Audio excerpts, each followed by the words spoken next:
감사합니다.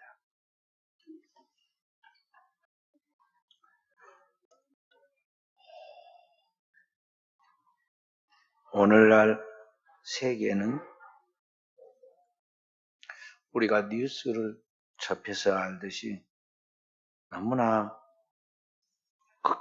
크기에서 극으로 달려가고 있습니다.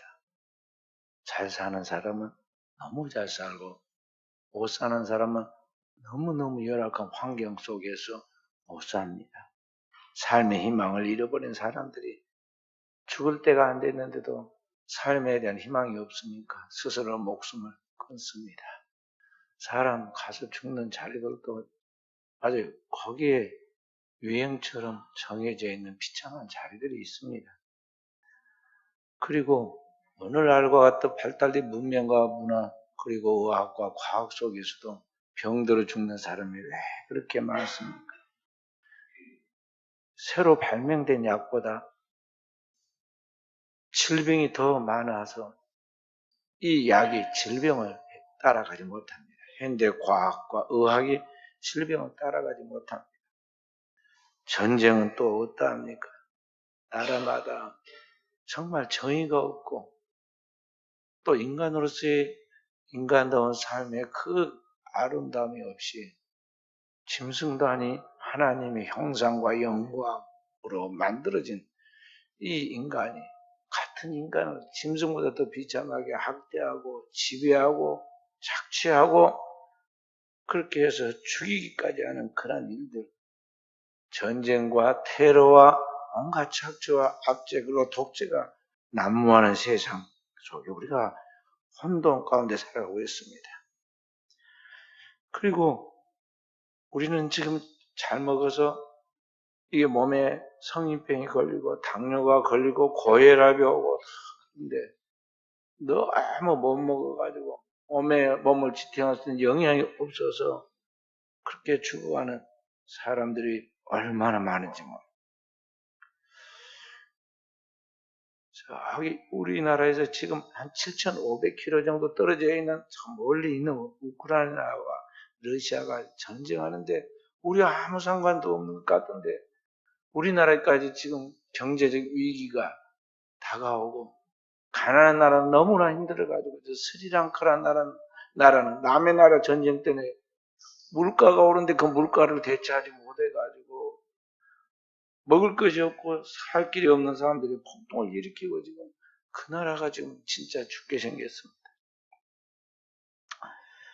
자, 오늘날 이 세계가 지금 그렇게 돼가고 있다는 것이죠. 사람들이 현대 문명과 과학과 의학과 첨단의 기술을 그동안 얼마나 많이 자랑했지만 인간의 힘으로는 세상에 사람이 해결할 수 있는 게 아무것도 없다는 것을 보여주고 있습니다. 지금까지도 그러하지만요, 조금 배우면 얼마나 잘난 체하고 돈 한 푼 있으면 얼마나 또 대단한 것까지 스스로 안심하고 다른 사람 앞에서 함부로 말하고 행동합니까? 그렇게 자신만만하고 자랑하면서 자기밖에 없는 줄로 생각하고 그런 사람들이 오늘날 이 세상에 그 작은 미립자인 코로나 바이러스 하나님의 탁 던져놓으니까 이 땅에 던져놓으니까 눈에도 보이지 않은 그 작은 생명이 살아 움직이는 것도 아닌 그런 생물체도 아닌 그냥 먼지보다 더 작은 미립자인 그 정체를 알 수 없는 그래서 바이러스라고 부르는 그 작은 미립자 하나가 오늘날 이 땅의 인간이 그렇게 자랑하는 쌓아놓은 모든 것들을 마치 그 옛날 바벨탑을 하나님이 허물어 버리듯이 한순간에 무너지게 현대판이 바벨탑을 다 무너뜨려 버리잖아요. 그래서 인간에게 너 아무것도 아니다. 너는 한 줌의 흙이고 티끌이다. 너는 오늘은 내가 네 코에서 생기를 걷어가며 너는 흙으로 돌아갈 수밖에 없는 먼지다 하는 것을 하나님이 우리에게 지금 보여주고 있습니다. 그러므로 이러한 시대 속에서 우리 크리스찬들이 영적인 하나님의 백성들이 우리 생각해야 합니다. 인간으로서 내가 인간의 힘으로 무엇을 할 수 있으며 어떻게 살 수 있는가? 내 힘으로 살 수 있는 거 아무것도 없다는 걸 알아야 한다는 것이죠. 봄이 되면 환희에 차고 희망이 넘치고 살아있는 생명이 지금 약동하는 것이 만물에 느껴지잖아요. 새로운 움이 나오고 가지마다 거기에 새순이 거기 와서 새 잎이 나오고 여기저기 그 얼어붙은 동토의 땅에 불이 나버린 그 흔적 가운데서도 불난 그곳에도 거기에서 움이 솟아나면서 새로운 생명이 돋아나잖아요. 그리고 거기서 꽃이 핍니다. 불이 나와서 타져버린 거기에서도 다시 또 새로운 움이 나오고 그렇게 해서 이 땅에 생명이 다시 돋아나고 소생하듯이 하나님은 역사의 모든 곳에 하나님의 생명을 불어넣어서 그 생명을 살게 하십니다. 마치 흙더미에 불과한 우리를 흙으로 지어진 우리의 코에 하나님의 생기를 불어넣어서 사람이 살아 움직이는 살아있는 생명체, 생물이 되어서 이 땅에 하나님의 영광을 맛보며 누리게 하셨듯이 오늘 이 세상, 오늘날 이 밤에도 그런 하나님의 역사가 나타나게 되는데 그런 하나님의 생명의 역사가 무엇이냐? 그런 하나님께서 우리 가운데 생명을 회복시키고 생명을 통해서 우리의 삶을 새롭게 만들어가는 게 무엇이냐? 오늘 우리를 통해서 이 땅에 하나님의 나라가 회복되고 하나님의 영광이 드러나는 것. 우리 하나님의 교회인 우리 교회가 새롭게 하나님 앞에서 회복되고 부흥되고 일어날 수 있는 것이 무엇이냐? 성경 그것을 답을 우리에게 가르쳐주고 있어요. 모든 만물이 하나님의 성령에 의해서 주어져서 그 하나님의 생명 성령에 의해서 살아나고 기동하며 살아가듯이 오늘날 이 땅에 우에서 유를 창조하고 죽은 자를 살려내게 만드시는 바로 그것이 하나님의 생명 성령이라는 것을 우리가 명심하고 그 하나님의 성령이 오늘 우리를 살리게 한다는 걸 알고 내 안에 그런 하나님의 성령의 충만함을 구하는 깨어있는 종들이 되어야 하겠습니다. 제가 우리 이제 개척하는 교회 목사님들을 쭉 돌아봅니다. 돌아보는데 어느 존경하는 정말 신실한 목사님 한 분이 같이 차를 마시는 동안에 속에 있는 이야기를 저한테 합니다. 그러면서 말씀하기 이제 저도 목회를 접어야겠습니다. 그분이 목회를 못하신 분이 아닌데 그걸 개척해서 세웠고 잘 하시고 모범적으로 하십니다. 그런데 그분이 그렇게 말씀하시죠. 제가 마음속으로 깜짝 놀랐습니다. 그래서 제가 가만히 보고 있으니 그분이 이렇게 말씀하십니다. 오늘날 이 시대의 징조들을 볼 때 정말 역사적 성경의 말씀은 정말의 현상이 나타나고 있는데 이러한 때 정말 목회하기가 순교적 각오를 갖고 목회하지 않으면 목회하기 어려운 시대가 되었는데 이제 제가 목회를 할 만큼 한 사람으로서 이 마지막 때 하나님 앞에 주님 앞에 부끄러움이 설 수 있도록 영적인 자기 준비를 해야 하기 때문에 이제 제가 목회를 접으려고 합니다 하고 설명을 하였습니다. 이분이 늘 신실하게 목회도 하고 기도하고 자기 일에 충실한 분이신데 오늘의 이 시대가 정말 하나님의 말씀대로 살고 그 뜻을 펼쳐나가기가 얼마나 어려운 현상인가 그러한 종말의 시대인가를 그가 몸소 체험하고 지금 그렇게 말하는 것입니다. 그러므로 오늘의 이 시대를 살아가는 크리스찬으로서 정말 역사의 흐름 속에 하나님의 시대적 그런 모든 징조를 분별하는 깨어있는 영적인 하나님의 백성으로서 우리가 이 시대 속에 세상의 풍조를 쫓아 살아가지 않고 이 시대에 이 종말이 가까이 왔다는 것을 인식하는 영적인 사람으로서 오늘 우리가 무엇으로 살고 무엇으로 일해야 하는가 오늘 우리는 그것을 분명하게 알고 그 앞에 껴있는 삶을 살아야 하겠습니다. 바로 그 궁극적인 답을 사도 바울은 그의 원색적인 복음에 가장 먼저 썼던 그의 복음의 내용이 갈라디아서에서 말씀하고 있는 것입니다. 갈라디아서 5장 16절과 25절의 말씀을 통해서 우리에게 이렇게 말씀하고 있습니다. 16절 말씀 함께 읽어봅니다. 내가 이르노니 너희는 성령을 따라 행하라. 그리하면 육체의 욕심을 이루지 아니하리라. 여기 너희는 성령을 따라 행하라 그랬어요. 오늘의 이 시대에 여러분과 제가 이 급류가 쏟아지듯이 계곡에서부터 급류가 쏟아지듯이 이 세상에 강한 세속한 제약의 홍수가 쏟아져 내리는데 그 속에서 우리가 합류해가지고 파멸하지 않도록 하기 위해서는 우리가 딱 한 가지 무장해야 할 것이 있는데 그건 뭐냐? 오늘 성령을 따라 살아가야 한다는 것이죠. 25절에는 더 강조해서 그렇게 말했습니다. 함께 25절 만일 우리가 성령으로 살면 또한 성령으로 행할지니. 정말 오늘 우리가 진정한 그리스도인으로서 영적 사람으로서 하나님의 성령을 따라서 살아가는 성령의 사람이라면 항상 우리의 모든 살아가는 삶에 하는 일들, 걸어가는 일들이 그게 오직 성령으로 하는 것이 돼야 한다는 것이에요. 그런데 현대인들은 그렇지 않더라. 너무나 세상 사람들과 똑같은 지식과 상식과 경험을 가지고 그것이 전부인 것 같지. 이 리즌, 자기의 이성적인 판단으로 살아갑니다. 그러다 보니까 어떻게 되느냐?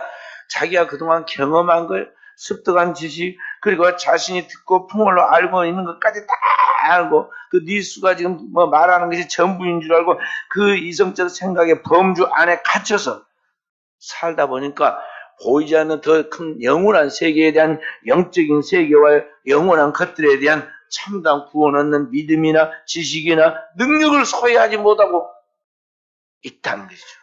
막상 더 중요한 것을 지금 놓치고 살아가고 있는 거예요.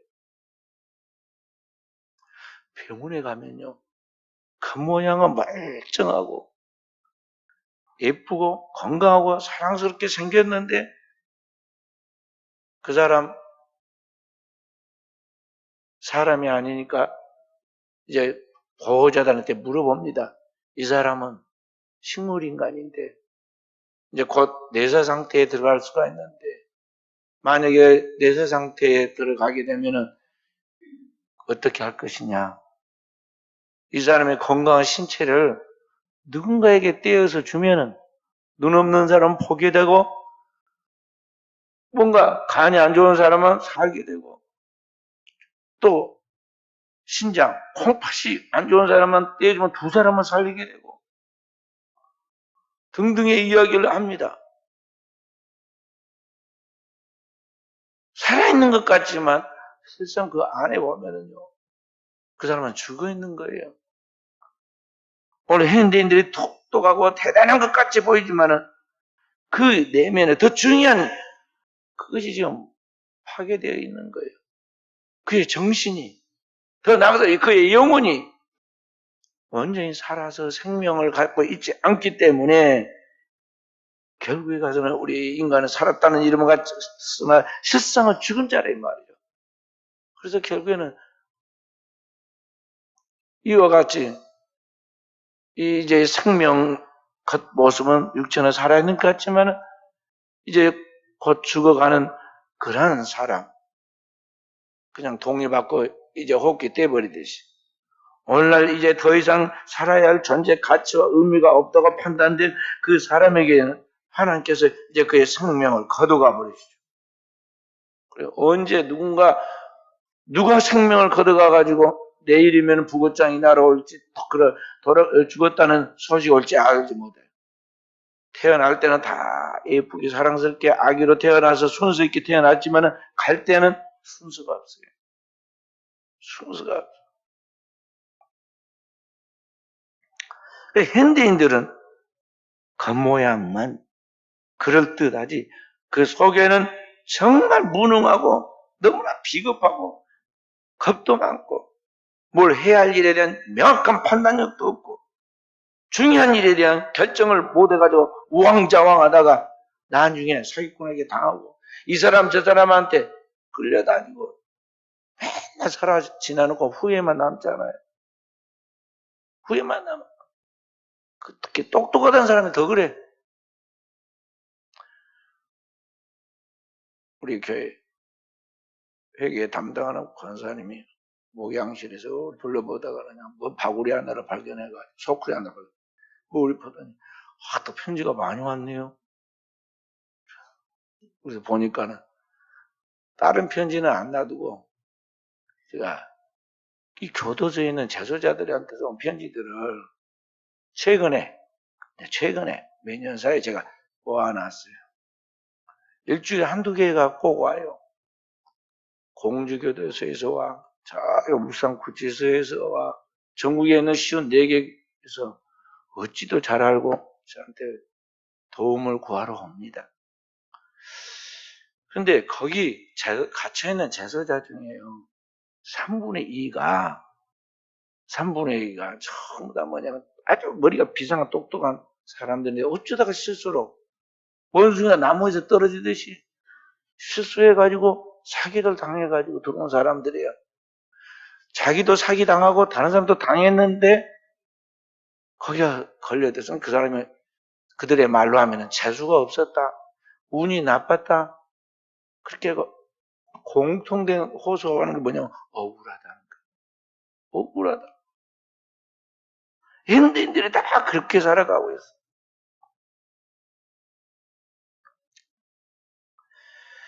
자, 그러니까 오늘날 인간이 지금 그토록 자랑하던 인간의 그 많은 지식, 몇천 년 동안 쌓아온 축적된 지식, 그리고 현대 과학과 문명, 그리고 현대 의학과 그 모든 것들, 현대 발달된 무기와 무력과 그 모든 힘들, 지금 무용지물이라는 걸 지금 보여주잖아요. 자, 보세요. 무기로 하자면 세계에서 1위라고 그랬다가 이제 미국에 밀려가지고 2위라고 하고 어마어마한 무력을 가지고 있는 줄 알았더니 그 곁에 있는 못 사는 나라라고 무시하고 또 무시하던 우크라이나라는 나라와 싸웠더니 말이죠. 한 달 싸우고 나니까 나라가 러시아가 부도가 날라고 그래요. 부도. 적에 의해서 지금 죽게 생기는 거 아니라 전쟁을 일으킨 사람이 전 세계가 전범, 예? 전범, 뭐 범죄자, 전쟁을 일으킨 범죄자라 이거죠. 또 지금 그것 때문에 잡혀 죽거나 국민들에 의해서 반란이 일어나거나 그러니까 죽게 생겼어 지금. 그래서 전쟁을 빨리 종식시키지 않으면 살 길이 없는 그런 것들 바라보잖아요. 인간의 힘이라는 건 보이는 티끌도 못한 이 바이러스 하나도 얼마든지 갈 수가 있고 일찍이 아인슈타인이 그렇게 이야기를 했다. 인간은 2%의 우리 몸에 수분이 2%만 없어도 그냥 가는 거다. 그래서 프랑스의 수학자이면서 철학자이고 신학자였던 파스칼은 인간은 그래서 갈대와 같다.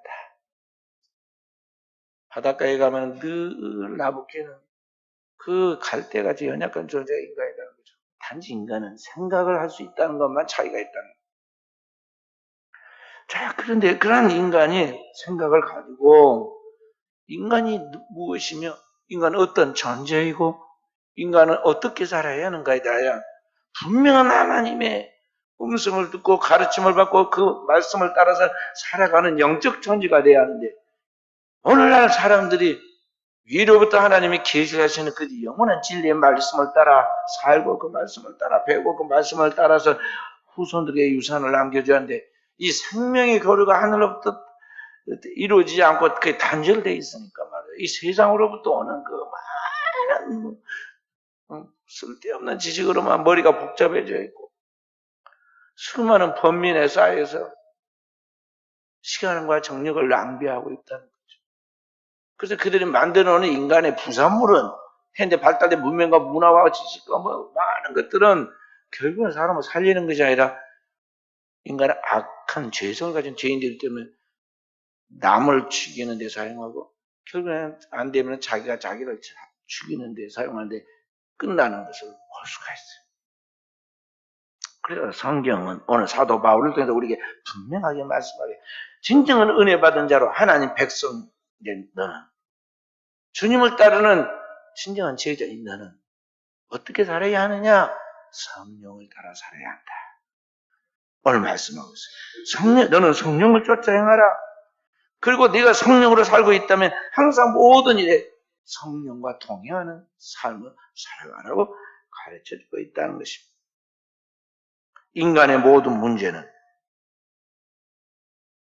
해결이, 그 답이 땅에 있지 않고 하늘에 있어요. 하늘에. 무엇이 있다고요? 답이 하늘에 있단 말이에요. 하늘에. 저를 봐요. 저를 봐. 답이 하늘에 있어. 우리는 답이 사람에게 있는 줄 알고 말이에요. 뉴스를 보고 스마트폰을 보고 어디에서 무슨 소리가 들리는가 자꾸 궁금해하고, 학생들 같으면 뭔 책이라도 보고 그러지만요, 답은 다 하늘에 있어. 모든 것이 주에게서 나와서 주로 말미암고 주에게로 돌아간다. 로마서 11장 36절에 말씀하고 있잖아요. 모든 천지 만물을 창조하신 하나님께 있고, 그 하나님이 계획하시고 그 하나님에 의해서 만들어져 가고 그 하나님에게로 결과가 주어지는 거예요. 그래서 사람이 무엇을 계획할지도 그 발걸음을 인도하시는 분 하나님이시고, 사람이 모든 것을 말하고 준비하지만 그 말의 응답은 하나님께 있다고 잠언 16장 1절과 9절에 말씀하고 있는 거예요.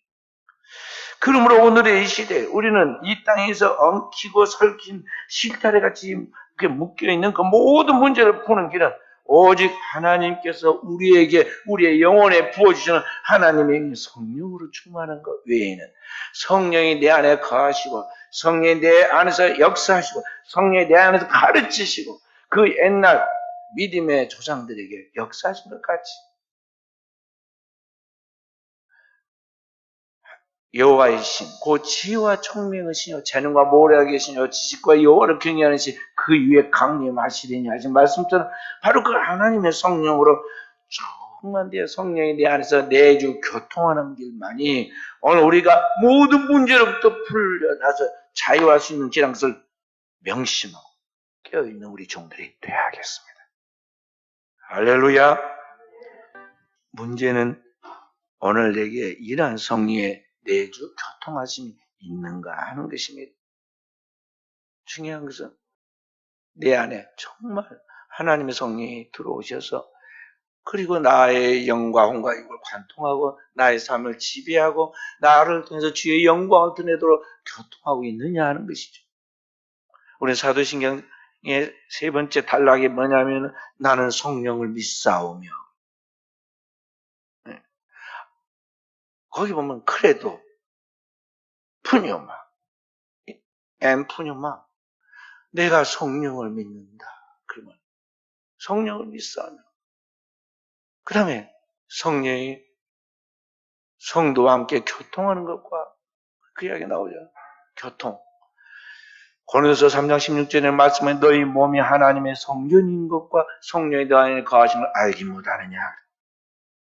구약에 출애굽한 이스라엘 백성들이 하나님께서 성전을 세우도록 성막을 세우도록 하시고 성소와 지성소를 가르게 합니다. 그리고 그 지성소에는 1년에 대제사장이 한 번만 들어가도록 하는데 그 지성소 안에 하나님의 법궤가 있고 하나님의 법궤 위에 하나님의 영이 거하셔서 그 하나님의 영이 빛나는 이 구름과 같이 하나님의 영이 머무시는 것이 보여요. 그때는 아무도 그 안에 들어가지 못합니다. 바로 그 하나님의 성전이 이제는 건물 안에 솔로몬의 성전 안에 거하시더니 예수님이 오신 이후부터는 예수 그리스도 안에 임하였던 성령께서 이제 그의 예수 그리스도와 우리는 마치 포도나무 가지와 포도나무 줄기처럼 연합하여 한 몸을 이루는 주님의 몸이 되었어요. 우리가 그리스도의 몸의 지체란 말이에요. 그래서 주님 안에 성령이 거하시듯이 오늘 성령이 오늘 우리 안에 거하시는 거예요. 중요한 것은 내 안에 하나님의 성령이 거하시느냐. 성령이 거하지 않으면 우리의 몸은 죽은 몸이에요. 내자 상태에 빠진 몸은 쓸모가 없으므로 그 사람은 이제 배기 처분을 할 수밖에 없듯이 오늘날 우리의 영이 하나님의 성령으로 지배당하여 성령으로 충만하여 성령이 내 안에서 살아 역사하시지 않는다면 오늘 우리는 죽은 몸이나 마찬가지라는 거죠. 그 성경 말씀은 요한계시록에 살았다는 이름은 가졌으나 실상은 죽은 자라. 사대교회에 하는 말처럼 오늘날 우리가 그랬다는 거죠. 현대 교회는 사대 교회가 거의 비슷해요. 살았다는 이름을 가져서 실상은 죽은 자란 말이에요.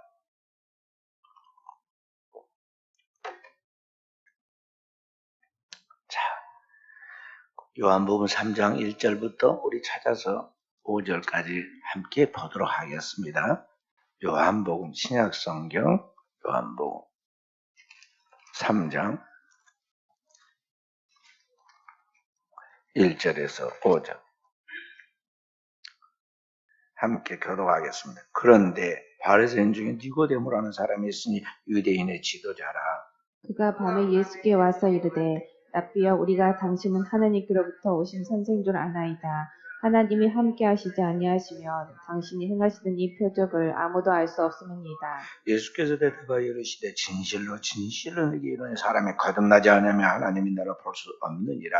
니고데모가 이르되 사람이 늙으면 어떻게 날 수 있사옵나이까? 두 번째 모태에 들어갔다가 날 수 있사옵나이까? 함께 예수께서 대답하시되 진실로 진실로 내게 이르노니 사람이 물과 성령으로 나지 아니하면 하나님의 나라에 들어갈 수 없느니라. 아멘. 어느 날 유대인의 존경받는 원로인, 유대의 국회인, 유대인들의 국회인 산헤드린의 공회의 지도자인 니고데모가 밤에 예수님을 찾아와서 그의 인생의 문제, 신앙의 문제를 상담하였습니다. 그때 예수님께서는 그의 체면을 봐주지 않고 조용하면서도 예리한 영적 분별력을 가지고 그의 문제의 핵심을 지적해서 말씀하십니다. 뭐라고 하냐면 내가 거듭나야 하겠다. 거기 아무도 없습니다. 예수님과 둘이 독대하니까요. 주님께서 분명히 말씀을 들려줍니다. 내가 거듭나야 하겠다. 굉장히 니고데모가 쇼크를 받았을 것으로 생각이 들어요. 왜냐하면 지금까지 자기를 보고 거듭나지 못했다고 그러는 사람은 한 사람도 없었고 한 사람도 그렇게 생각한 사람도 없고 말한 사람도 없었는데 거듭나야 하겠다고. 제가 우리 장로님한테 장로님 거듭나야 하겠습니다. 그러면 기분 나빠라고 혹할란지 몰라요. 저한테 달라들란지 몰라. 아니 나보고 지금 아니 내가 교회에 지금 장로인데 나보고 거듭나야겠다. 거듭나지 못했다고 그러다 기분 나쁘라고 그러는지 몰라.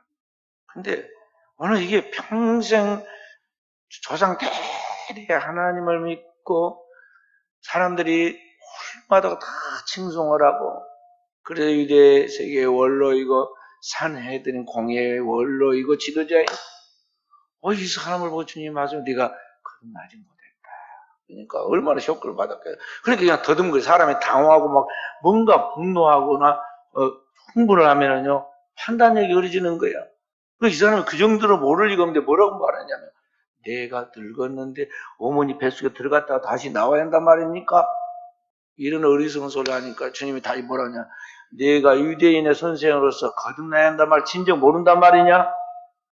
내가 거듭나야 한다는 말은 육으로 말한 것이 아니라 영으로 하는 말인데 영적으로 거듭나야 한단 말도 그걸 진짜 몰라서 묻는 거냐?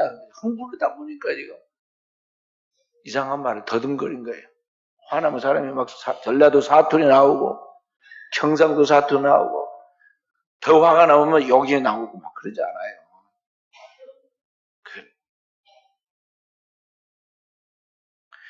그래서 주님은 문제만 지적한 게 아니라 답을 가르쳐 줍니다. 그래서 너는 거듭나야 하는데 어떻게 거듭나느냐?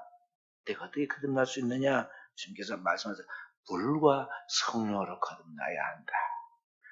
물과 성령으로 거듭나야 네가 하나님 나라에 들어간다. 그렇게 줍니다. 육으로 난 건 육인데 오늘 이 육의 죄성을 가지고 있는 이 죄인으로서 눈에 보이는 죄가 사람들에게 표가 안 났지만은 너는 근본적 죄인으로서 보고 듣고 생활하는 모든 죄이니까 이걸 씻어버린 것은 내 육을 씻어버린 것은 그리스도의 십자가의 보혈밖에 없는데 그 주님의 십자가의 보혈의 피와 물과 성령 하나예요. 그러니까 이 그리스도의 보혈로 정결함을 얻고 그 다음에 그가 죄 사함 받았다는 분명한 포로서 배상 받은 자가 부어주는 그의 성령으로 네가 영적인 새로운 탄생을 해야 한다는 거예요. 그래서 리제너레이션 중생이라고 해요. 우리나라 말로 거듭났다. 그래야 내가 이 세상을 초월해서 영원한 하나님 나라에 들어갈 수가 있다는 것이. 그래 니고데모가 주님 앞에 탁 뽀꼬라고 진실 내가 거짓말이 못했구나. 요한복음 3장은 처음부터 니고데모와의 대화예요. 그러니까 주님과 얼마나 깊은 영교에 지금 들어가고 있는지. 주님을 만난 사람마다 다 깨지고 변화되고 영적인 양안이 열리고 지각이 열려가지고 이제 주의 뜻이 무언가를 분별하기 시작하는 거예요. 니고데모가 가장 중요한 성경에서 가장 중요한 복음의 핵심을 그때 깨닫고 그걸 말하잖아요.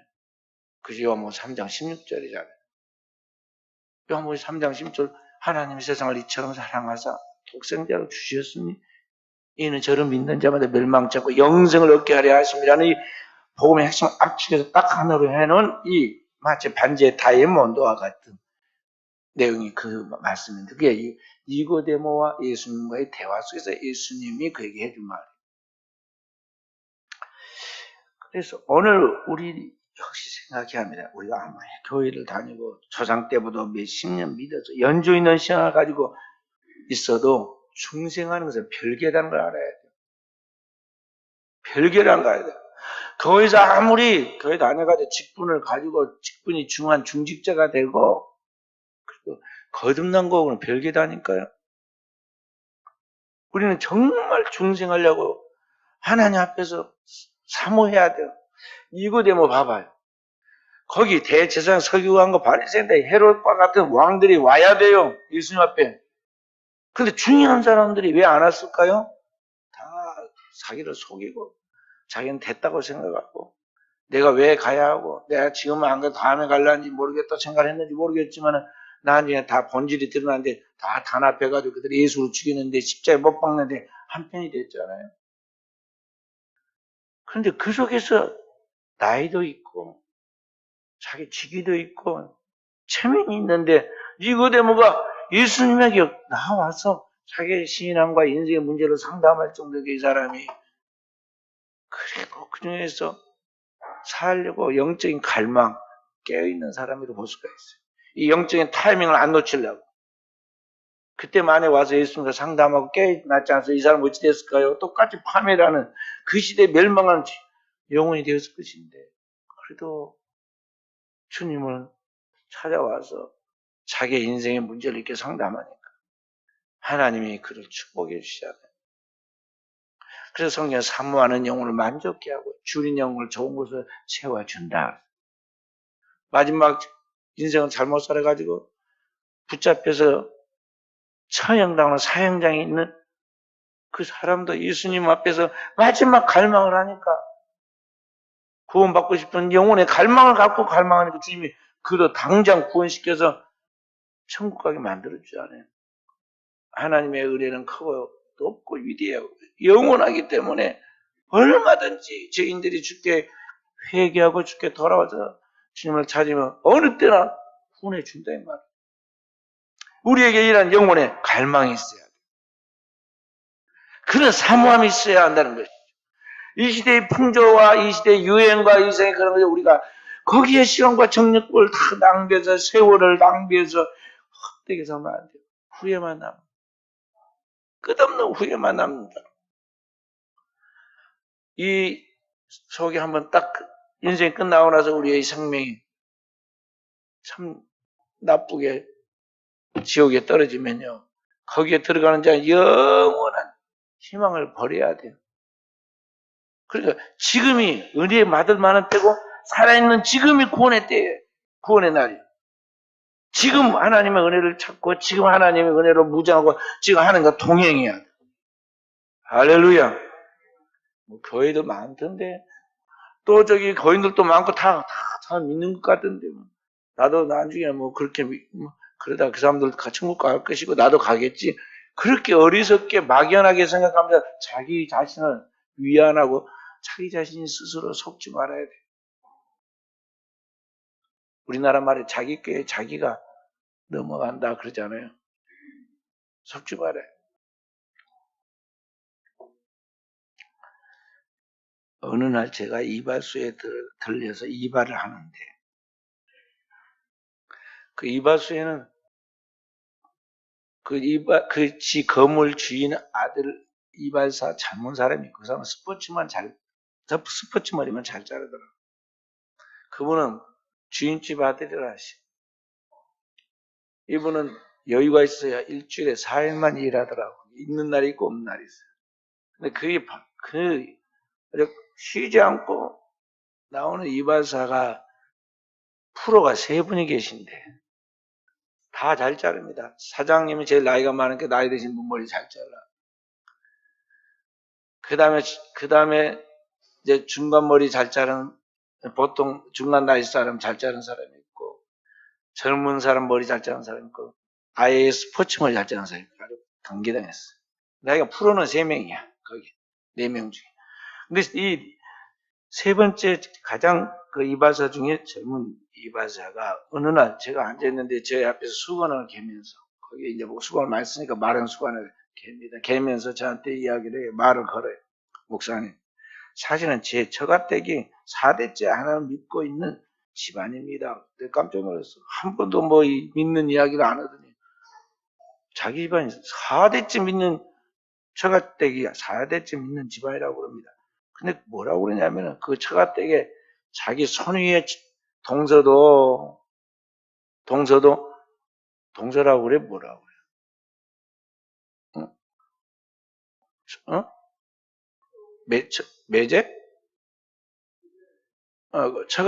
그래서 그러니까 매제 아니 처형 아니 초형? 그러니까 그 처의 오빠 동생이니까 뭐라고 그래? 어? 자, 어? 처에 그냥 이게 매제지, 예. 매제. 손 위에 매제, 손 아래 매제 그래. 그거 뭐 그러죠? 그분이구나.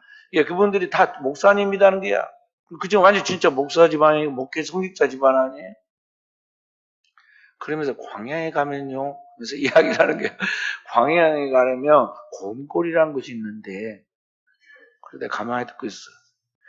거기에 있는 기독교 그분이 말하기를 백화점이 있는데 무슨 산속에 백화점이 있겠어요. 기독교 100주년 기념관을 말하더라고. 가만히 들어보니까 광야에 진상에 있는 기독교 100주년 그냥 기념관이야. 거기에 있는 그 동네 서씨 집안이 전부 다 저희 처갓집 동네입니다.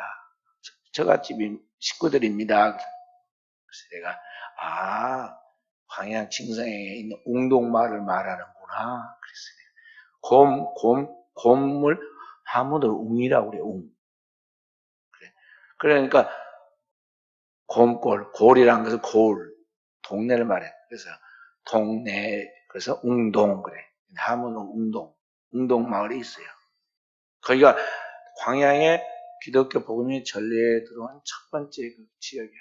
옛날 고종 황제 시대에 그 명성황후를 살해한 사람을 죽인 사람이 기독교인이어가지고 그 사람이 예수 믿고 그쪽으로 도망쳐서 가서 거기 있다가 예수 믿고 복음을 전하는 거예요. 자, 어찌됐든 바로 그 집안의 서씨 집안이 그렇다는 거예요. 실제로 거기에 보면 웅동교회라는 그 교회 목사님이 서승기 목사님이라는 분이라는 걸 제가 알고 있거든요. 그러니까 다 서씨 집안이야. 근데 그렇다는 거예요. 그리고 기독교 100주년을 지은 사람이 누구냐면은 이용훈 목사님이란 분인데 저희 당숙 되신 분이에요.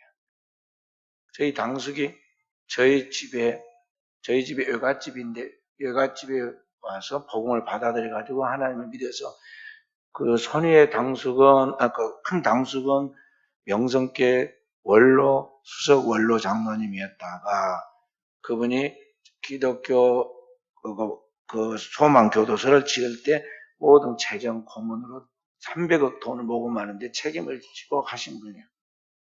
그리고 그 동생 되신 분 이용호 목사님인데 이분이 광양의 어떤 상가의 하나를 얻어가지고 거기에서 늘 초교파적으로 모여가지고 광양에 기독교 백중을 짓는다고 몇 년 동안 노력을 하다가 결국 하나님의 은혜로 광양시에서 거기에 40억을 지원해주고 또 교회들이 헌금을 해주고 가지고 거기 그 골짜기에다가 광양 기독교 100주년 기념관을 지었어요. 제가 그때 한 10여 년 전에 거기 가서 집회 한 번 한 적이 있는데 기억나나요?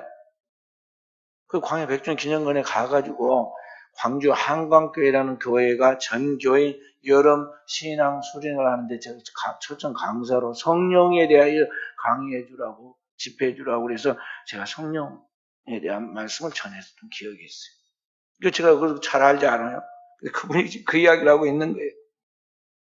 근데 문제는 그것을 자랑하고 있는 그분이 내가 이런 사람을 자랑하고 있는데 문제가 뭐냐면 그가 분명히 기독교 전례의 복음의 동네에 있는 집안에 결혼해서 처가 식구들이 성직자가 나왔고 그도 분명히 그 처가 때에만 가면 교회를 따라갔을 것이고 몇 번은 교회를 갔는지 모르지만 교회를 다녀온 경험이 있을 것인데 문제는 지금 현재 복음으로 하나님 앞에 살고 있지 않다는 것이죠. 그게 문제예요. 오늘 현대인들이 다 기독교인 집안과 관계가 되고 교회를 다닌 경험도 있는데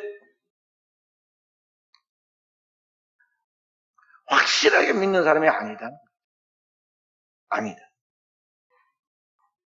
오늘 또 제가 강단에서 간절히 기도하고는 집중해서 하나님 앞에 기도하니까 하나님 말씀을 주십니다. 됐고는 이제 컴퓨터로 치기 위해서 목양실 딱 올라가서 바쁘게 치고 있는데 어디서 전화가 옵니다. 전화가 왔는데 딱 이름이 떠는데 제가 아는 분이야.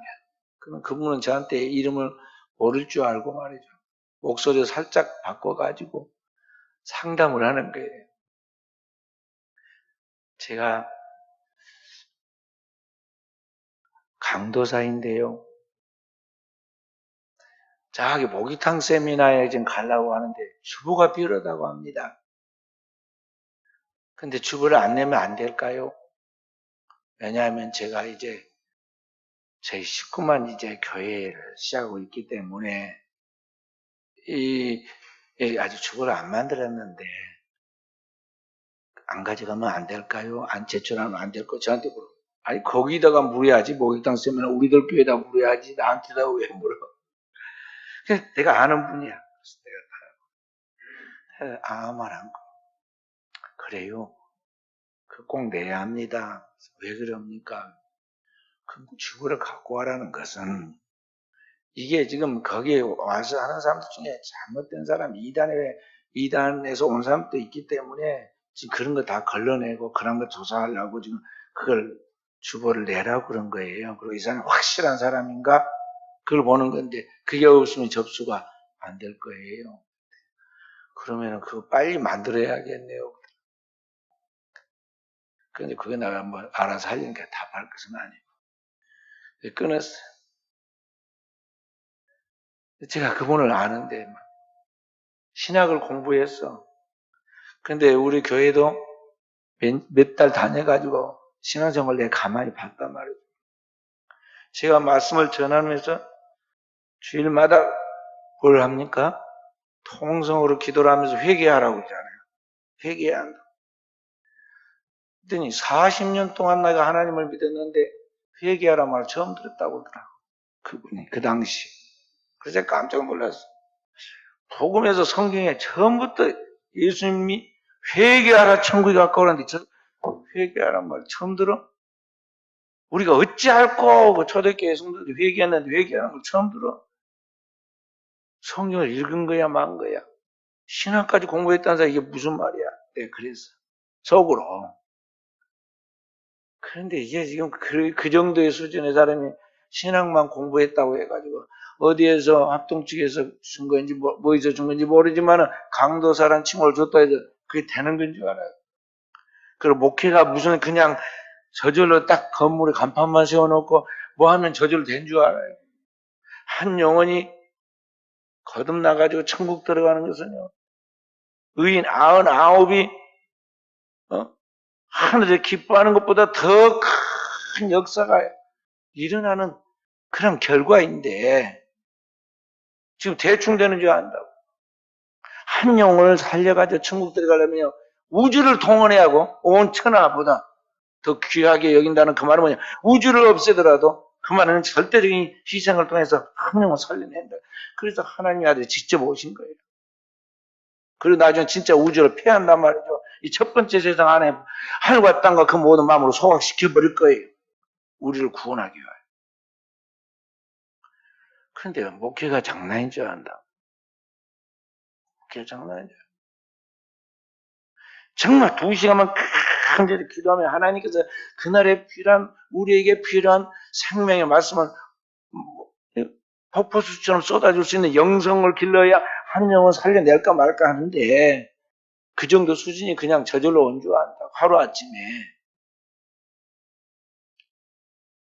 근데 그렇지 않들은 눈으로 글자를 읽을 줄 아니까 다 안 줄 알아요. 성경을 앞으로 봤든 뒤로 봤든 한번 봤으니까 하나님의 뜻을 다 알고 그 뜻 가운데 살아간 줄 안다고요. 이 땅에 있는 지식과 다른 영적인 구원은 지식은 하나님의 말씀을 하나님의 성령으로 성령 우리에게 하나님의 깊은 것을 가르치시고 생각나게 하고 그때도 할 수 있도록 능력을 주지 않으면 결코 할 수 없는 것들이란 말이에요. 한때서 할 수 없는 것들이에요. 그렇기 때문에 오늘 우리는 정말 하나님 앞에서 깨어 있어야 돼요.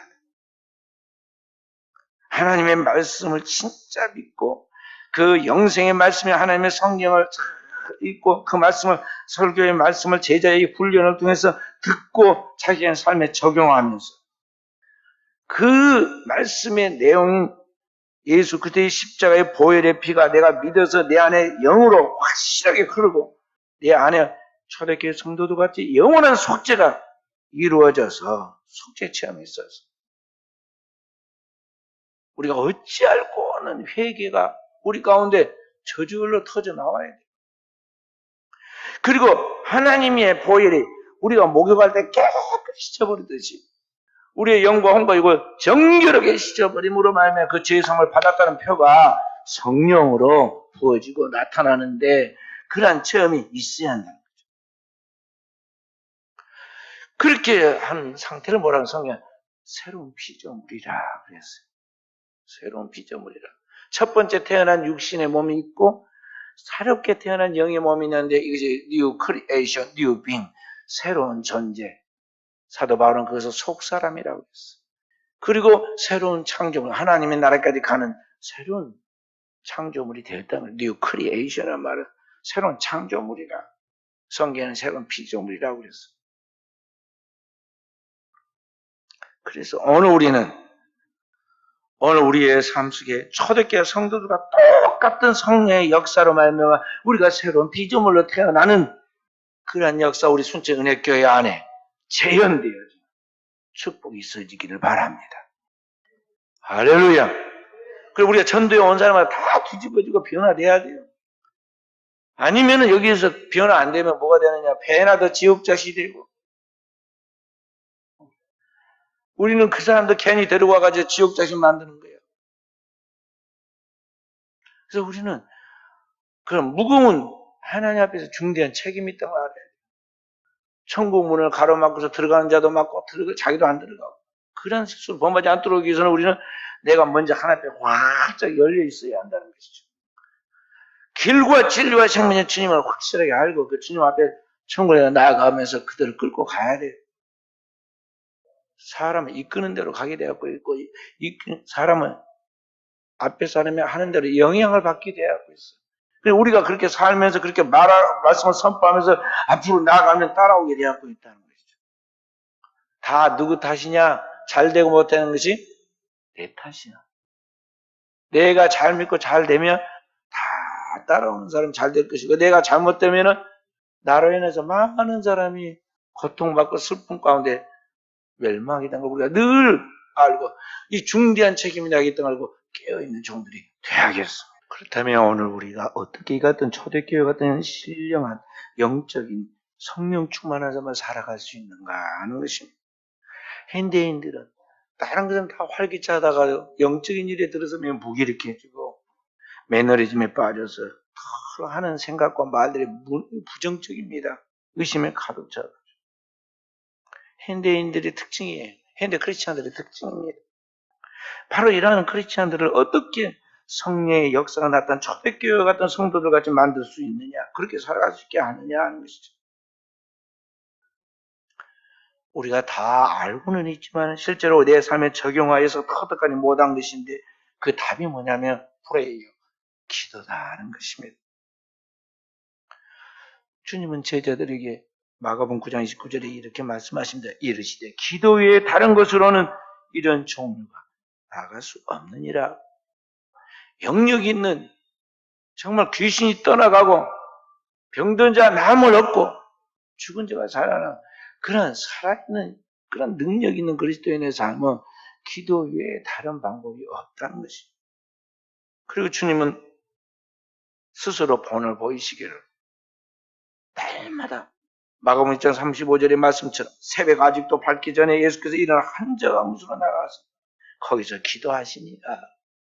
새벽 미명에 주님이 전날 밤새도록 늦은 밤까지 기도했어요.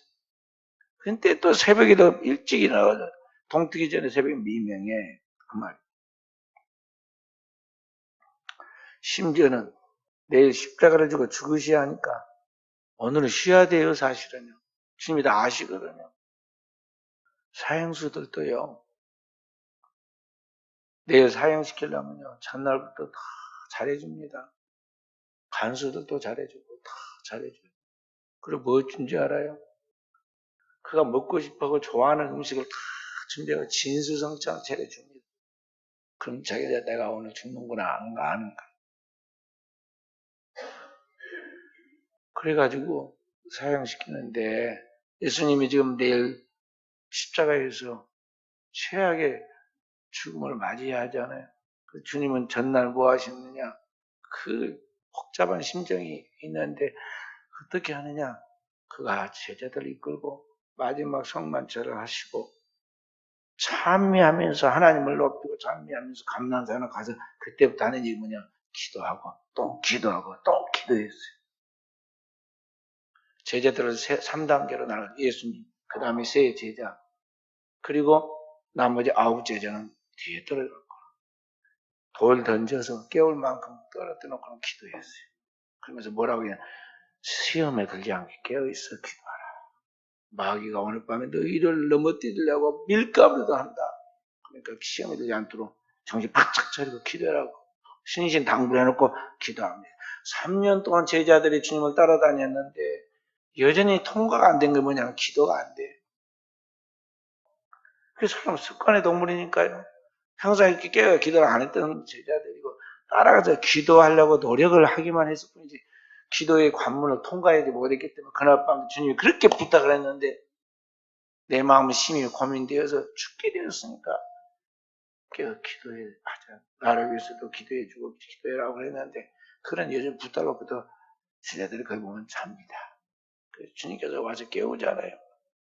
그래서 또 기도 내용이 나옵니다. 아버지, 오늘 밤 내가 이 잔을 마시지 않고는 지나갈 수 없거든.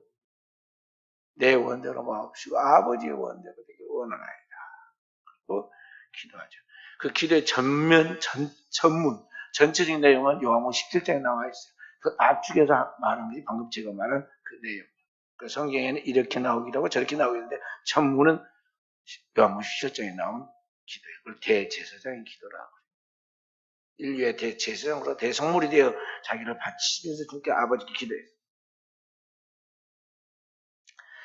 기도할 때 그 모습, 기도하는 그 예수님의 모습을 성경이 이렇게 기록했습니다. 예수께서 힘쓰고 애써 더욱 간절히 기도하십니다.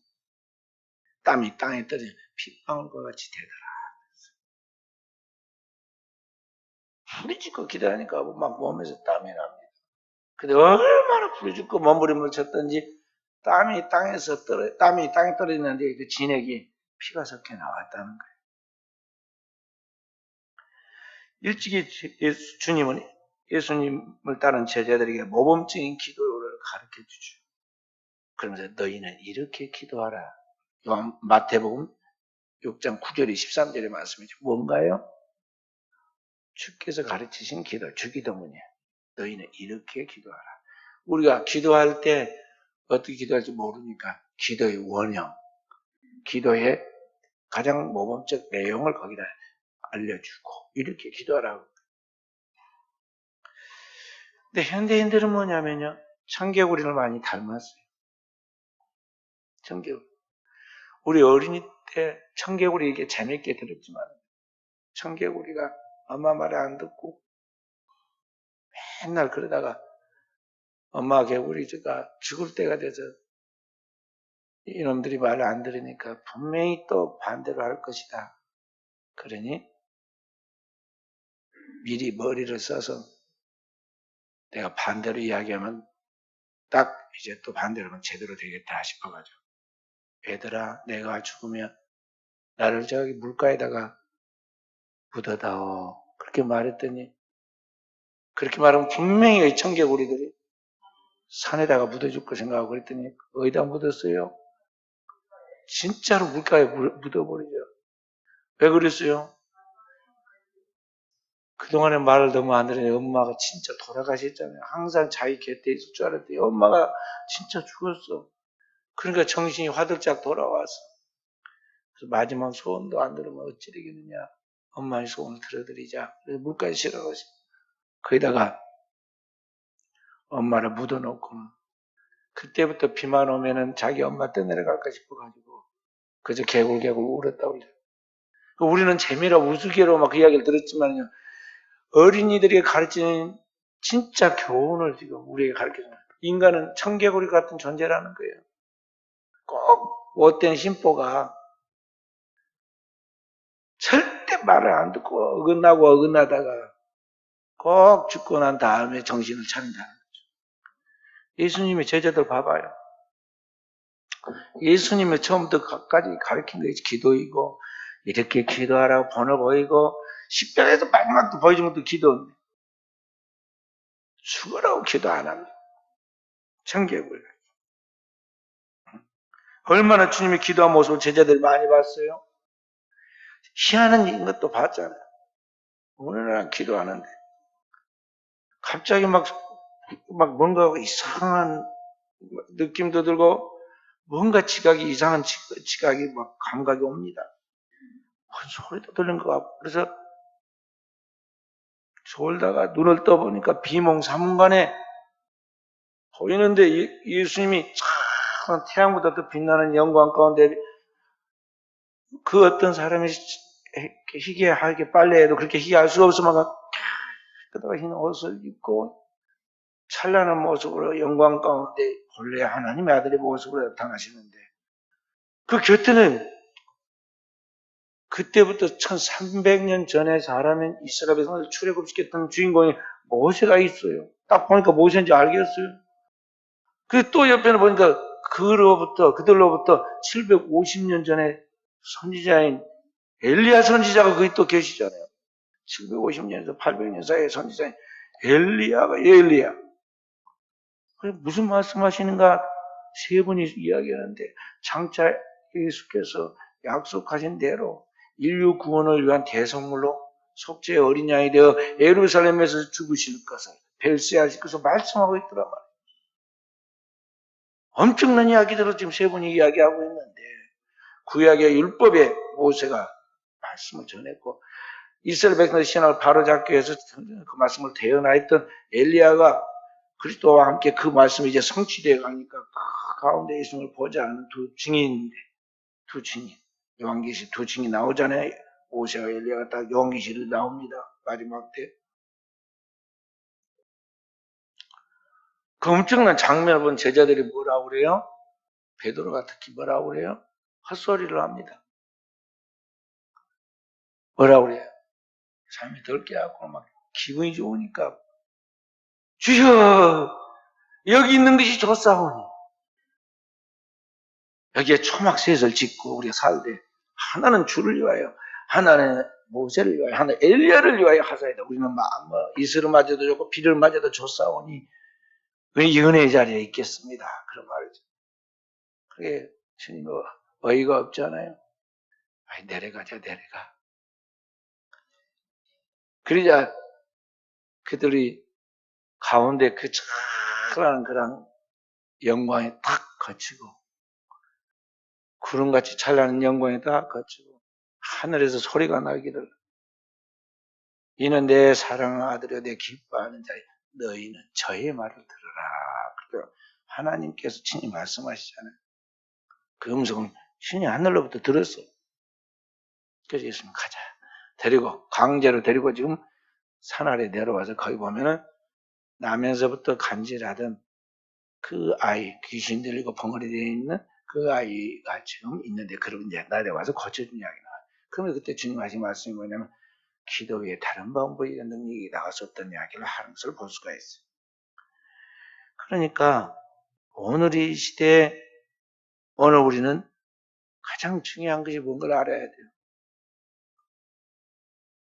그리스도인이 통과해서 꼭 갖춰야 할 것이 뭔가를 알아야 한다는 거죠. 그게 뭐냐면, 기도의 관문을 통과해라는 거예요.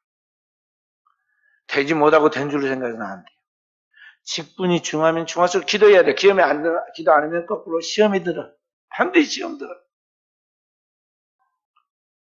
시험 들면 그렇게 천사같이 예쁘고 말도 잘하고 그렇게 순하고 그렇게 착한 일 많은 사람이면요. 포악해지고 아주 이상한 소리를 하고 아주 비겁한 이야기를 하고 사람의 막 속을 뒤집어엎고 그런다고.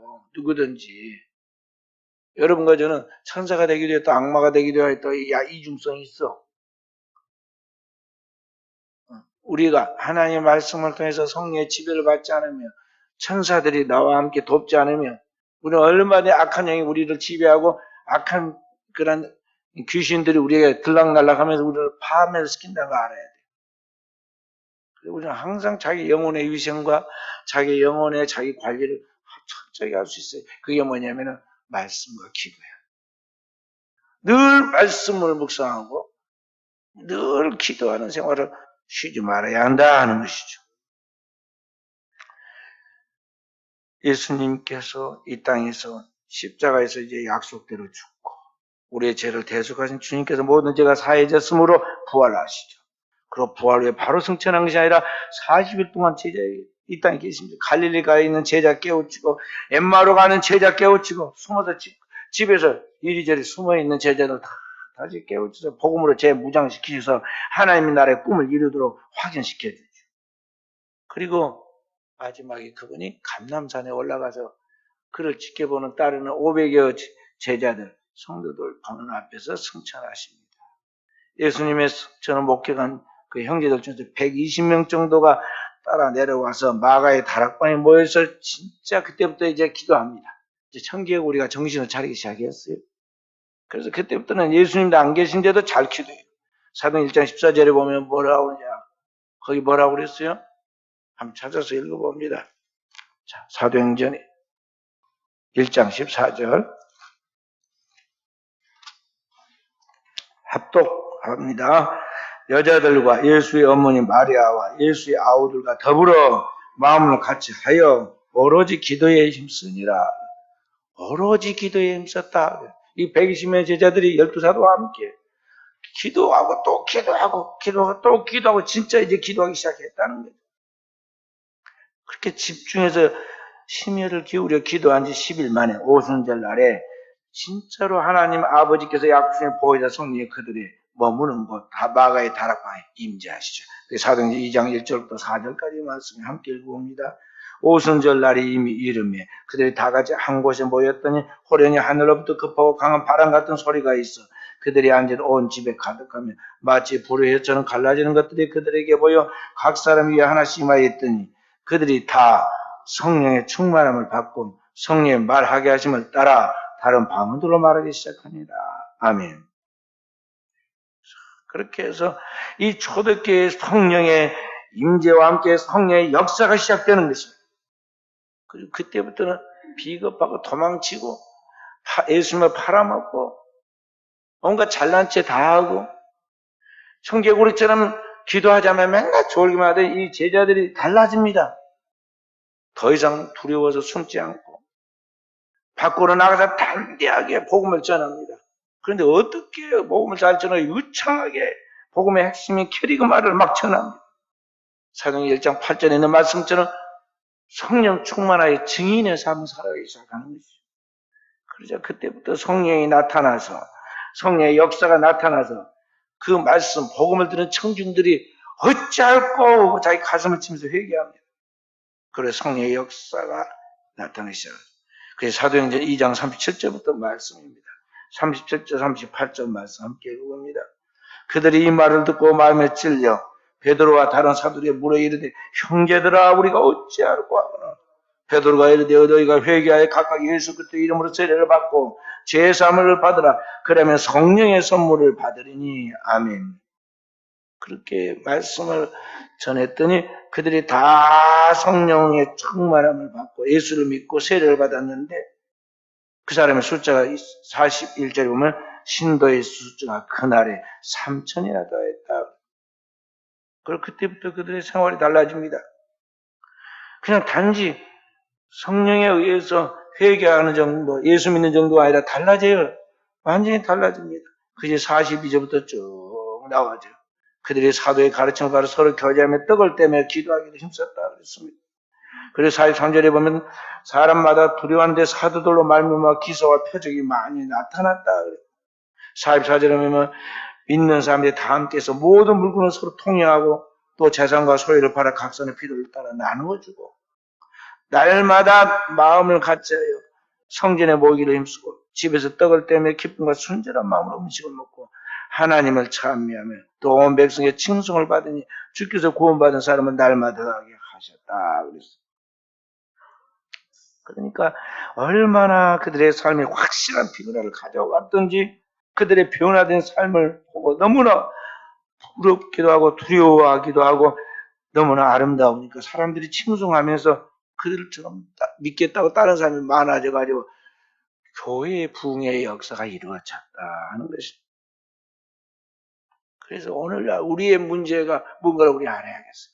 우리에게 지금 꼭 필요한 것이 있는데 그게 뭐냐면 우리도 기도의 관문을 통과하여 정말 하나님의 성령이 나를 관통하고 나의 삶을 지배하고 어느 하나님의 거룩한 교회와 함께 이 지역과 환경 속에서 그 하나님 성령의 선한 영향력이 나타나서 모든 사람이 그를 칭송하고 그 믿는 사람들을 두려워하면서 따르는 역사에 있어서 하나님의 진정한 부흥이 이루어지도록 해야 하겠습니다. 이 사순절 기간에 우리가 마지막 한 주간 이 고난 주간이라고 하는데 이 고난 주간에 우리가 진짜 기도해야겠습니다. 다이어트 한다고 억지로 살 빼려고 하지 말고 이 사순절 기간에 한 끼라도 금식하면서 기도하고 저도 지금 저녁밥을 안 먹었습니다. 왜 안 먹었을까요? 이게 이 간사한 몸뚱이는요 발만 조금 부르면 긴장이 풀어져 느슨해집니다. 그러면 이 영성과 이 생명이 온 생명이 흘러나와야 하는데 이게 육체적 편안함이 내 영성에 어떤 그런 부분을 조금 긴장을 풀어준단 말이에요. 그러니까 이게 안 돼. 먹으면. 그래서 내가 저녁밥을 안 먹는 거야. 이 3일밤 예배나 집회할 때는 저녁밥을 안 먹는 게 몸의 건강에는 6시 안에 밥을 먹어야 한다고 하는데 제가 각오를 하고 그냥 안 먹는 거예요. 그래서 우리가 함께라도 이때 이제 금식하면서 기도하고 그렇게 해서 그 전략을 한 끼 금식한 거라도 헌금해가지고 요새 우크라이나 사태 또 아프리카 탄자니아나 아시아의 캄보디 같은 나라 우리나라의 북쪽인 북한의 동포들에게 뭔가 우리가 이제 헌금해서 성교비로 저축해 놓을 수 있는 것들을 준비해야 돼. 그래서 우리가 하나님 앞에 껴 있어야 한다는 것이죠. 사람들은요, 뭐 다 힘들다고 그러지만요, 세상에 제일 힘든 게 뭔지 알아요? 뭐가 제일 힘들어요? 응? 나를 이기면 힘들어. 네. 일 중에 제일 힘든 일이 뭘까요? 제일 힘든 일이 뭐냐면 기도가 제일 힘들어요. 기도가 제일 힘든 노동이야. 군대에 가면요, 제일 벌 세운 게 뭐냐면 차례짜리 딱 세우는 거예요. 다른 거 아니에요. 이렇게 가만히 사람이 있어봐요. 그게 최고의 벌이야. 근데 여기 논밭에서 일을 하면 또는 뭐 어디 건설 현장에 가서 노동을 하면 소화도 잘 되고 밝은 빛과 공기를 쐬면서 밥맛도 좋고 소화도 잘 되고 밤에 잠도 자라. 그래서 건강도 하고. 근데 기도는 뭐예요? 보이지 않는 영이신 하나님 앞에서 사실을 똑바로 하고 마음과 뜻과 생각을 다 집중해서 하나님 앞에 하나님이 말씀하신 것을 올려야 하고 하나님 말씀하신 것을 받아야 하고 이 교통이 이루어지도록 해야 하는데요. 이거 보통의 거 되는 게 아니에요. 눈에 보이지도 않고 손에 잡히지도 않고 귀에 들리지도 않은데 그것을 해서 교통해서 무언가를 딱 내 안에 붙잡고 제거해야 할 것들을 제거하고 세상과 죄와 마귀의 그런 모든 것들을 물리치고 하나님의 성령이 내 안에 주장하고 나를 지배하고 나를 관통하여 나를 통해 그리스도의 뜻을 이 땅에 펼쳐 나가도록 하는 그 작업을 해야 하는데 이 영적 싸움에서 아까 자기를 이기는 이야기가 바로 그런 거예요. 이게 제일 힘든 일이야. 그게 뭘 통해서 이루어지냐? 기도를 통해서 이루어져야 하는데 이게 어렵다는 거죠. 그래서 그렇게 잠이 안 오고 불면증이 있다는 사람도 기도만 시키면 잠 잘 자요. 그래서 제가 불면증 있는 사람들 오면 걱정하지 말라고 이야기하면 자신있게. 왜 그러냐? 딱 제가 처방을 내려줍니다. 뭐라고 내리냐? 하루에 성경 3장씩 읽어라. 또 새벽 기도 나와라. 그러면 잠이 잘 오게 돼갖고 있어. 처음에는 성경이 이해가 안 되고 영적으로 이해가 안 되니까 잠이 오고 나중에는 이제 은혜가 되고 생명의 교통이 이루어지니까 잠이 잘 오는 거야. 어쨌든 잠이 잘 오게 돼갖고 있어. 근데 기도할 때는 잘 졸다가도 눈만 뜨면 어디 돌아다니면서 어제 머리가 막 팍팍 돌아가고 말도 세게 잘 나가고 그러잖아요. 기도할 때는 잠잠하여 말이 없더라. 말이죠. 그러다가 나 활동하면 말도 잘해. 기도는 영적 싸움이야.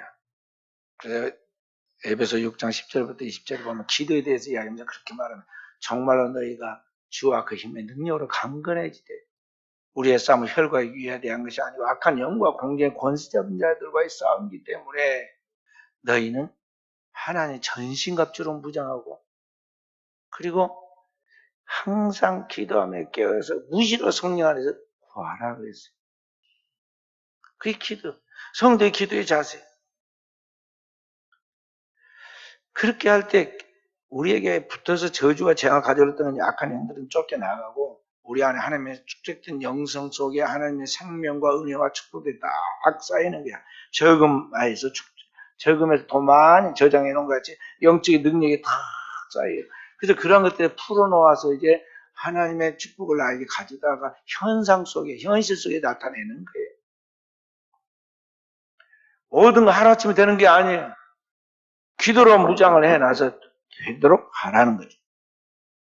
여러분 구약 성경에 보면 믿음의 조상이 아브라함, 이삭, 야곱인데 왜 아브라함을 국호로 정하고 아브라함 민족 그렇게 안 하고 믿음의 조상인데 그 다음에 그 아브라함보다 더 5살이나 더 많이 살았던 완전한 신앙인이었던 이삭으로 이삭 나라 그렇게 안 하고 왜 야곱의 이름인 이스라엘이라고 해가지고 이스라엘 나라 국호로 정했을까요? 그거 왜 그러냐면요. 야곱이 우리와 특성이 거의 비슷해. 그 다음에 야곱이 그럼에도 불구하고 하나님 앞에서 뭔가 합격을 해가지고 그에게 하나님이 주신 새 이름이 있는데 그 이름이 뭐냐면 이스라엘. 그래 국호로 줬어요. 왜 이 야곱을 그렇게 하나님께서 쓰셔서 영원히 이스라엘이라는 나라의 상징으로 이 야곱의 그 이름을 사용하게 만들고 그에게 영예를 돌려느냐면 그의 기도 때문에 그런 야곱은 우리가 똑같아요. 욕심 많고. 그래서 눈이 이제 노쇠해가지고 흐려진 그 불쌍한 아버지를 속이고 멀리 생각하고 계산할 줄 모르는 다혈질이고 받고 나서 활동하기 좋아하는 그 형 좀 미련한 형 에서를 속이고 그래가지고 이 장자의 축복권을 자기가 따내잖아요. 아버지에게 억지로 안수받아가지고 장자의 축복을 받습니다. 근데 그 벌로 20년 동안 그 형 에서와 원수가 돼가지고 집에서 못 살고 처갓집에서 노예 같은 생활을 살아갑니다. 그렇게 하다가 결국에는 마지막에 아버지 집으로 돌아오게 되는데, 하나님이 돌아와라 그래서 돌아오게 되는데, 돌아올 때 문제가 복잡해지잖아요. 왜냐하면 그 형 에서가 20년 전의 이야기를 나이 든 지 60이 됐는데 잊어버리지 않고 원한을 품고 하루참 군사 같은 자기의 종들 400명을 거느려와서 자기의 모든 지금까지 살아온 삶의 결산인 모든 소유를 다 쥐고 생명을 매려버리려고 쫓아오잖아요. 그 일로 고민하고 있을 때 야곱이 인간적 수단 방법도 물론 최선을 다하지만은 그가 마지막에 한 것은 무엇이냐면 기도했어요. 야복강에서 가에서 그가 기도합니다. 성경 그 이야기가 차세기 창세기 32장에 나와요. 야곱이 그날 밤에 하나님 앞에 번민 가운데 쌓여가지고 기도를 하는데 어디서 한 사람이 낯선 사람이 달려왔습니다. 사람인 줄 알고 씨름을 했는데 나중에 알고 보면 천사잖아요. 밤새 씨름을 하고 싸웠는데 나중에 날이 새갈 때까지 놓지 않는 그 야곱을 천사가 내리쳤어요. 그래서 야곱의 몸에 상체와 하체를 연결하는 그 몸에 환도뼈의 힘줄이 툭 터져버려. 그래가지고 하루아침에 완전히 병신이 된 거예요. 상체 하체가 연결이 안 되고 이게 걸어다니 제대로 정상 걸음을 걸을 수 없도록 되고 말았잖아요. 그때서야 그럼에도 끝까지 놓지 않는 그를 천사가 내 이름이 무엇이냐 물으니까 야곱입니다. 이스라엘이라 하마. 하나님과 괴로워 이기겠다는 맹이라는 이름을 주고 그를 축복해 줍니다.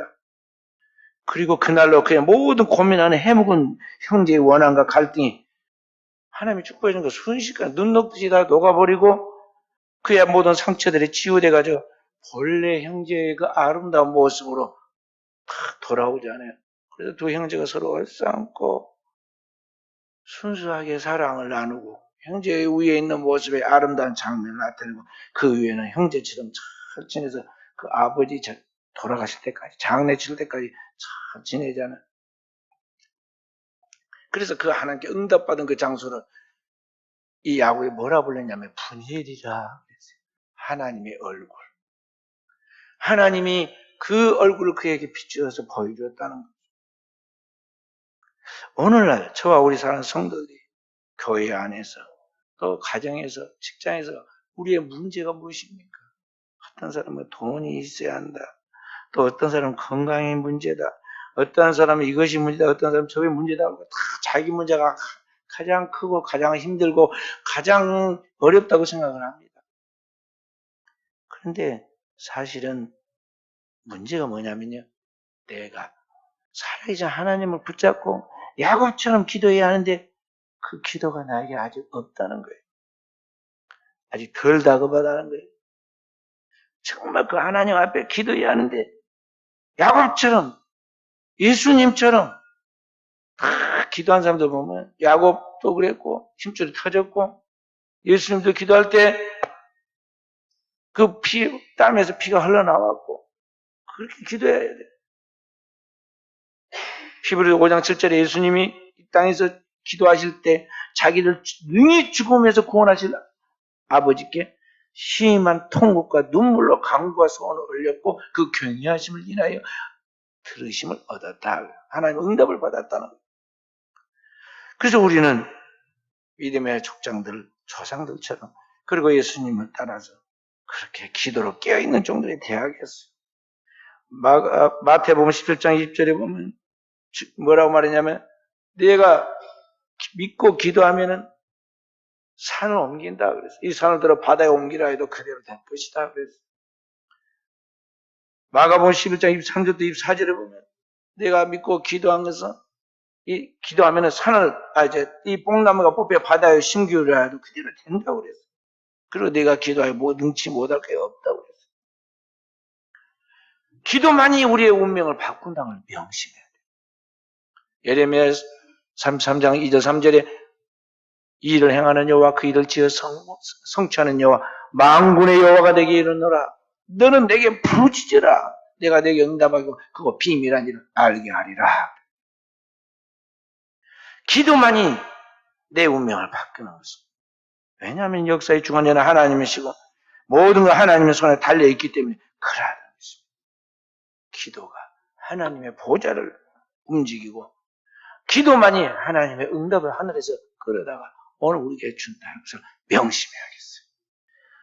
성경 요한계시록 5장 8절 말씀 8장 1절에서 5절 말씀 두고 보고 이제 찬양하고 기도하겠습니다. 요한계시록 5장 8절 말씀 함께 그 두루마리를 취하시며 네 생물과 24장로들이 그 어린 양 앞에서 엎드려 각기 검은 고의 향이 가득한 금 대접을 가졌으니 이 향은 성도의 기도들이다. 하나님의 보좌에 올라가는 어린 양 앞에 오늘 올라가는 향이 가득한 금 대접이 있는데 그게 뭐냐? 성도들이 기도라고. 8장, 요한계시록 8장 1절부터 5절 말씀. 7인을 떼실 때 하늘이 반 시간쯤 고요하더니 내가 보면 하나님 앞에 7 천사가 서 있고 7 나팔을 받았더라. 3절 함께 또 다른 천사가 와서 제단 곁에 서서 금향로를 가지고 많은 향을 받았으니 이는 모든 성도의 기도와 합하여 보좌 금 제단에 올리고자 합니다. 향이 성도의 기도와 함께 천사의 손으로부터 하나님 앞으로 올라가는지라. 천사 향로를 가지고 제단에 불을 담아다가 땅에 쏟음에 우려와 음성과 번개와 지진이 나더라. 아멘. 하나님의 보좌 앞 금제단에 올라가는 이 향연과 함께 천사의 손에 받들어진 그 향로가 있는데 그 안에 담겨진 게 뭔가 보니까 성도의 기도라고 그랬어요. 그리고 올라간 그 기도에 그 금향로에 하나님께서 응답의 제단에 불을 쏟아서 땅에 부어서 이 땅이 천지가 진동하고 변화가 일어나는 역사가 나타났다는 거죠. 그래서 기도는 하나님의 보좌에서 이 땅의 모든 것을 움직이는 절대적인 권한이 있다 말고 우리가 성도로서 깨어 기도하는 영성 있는 진정한 제자들이 되어야겠습니다. 그렇게 기도하는 자들이 하나님이 역사하시고 축복하시고 일하시는 것을 경험하는 오늘의 이 마지막 종말의 역사의 주인공들이 다 되어지기를 우리 주님의 이름으로 축원드립니다.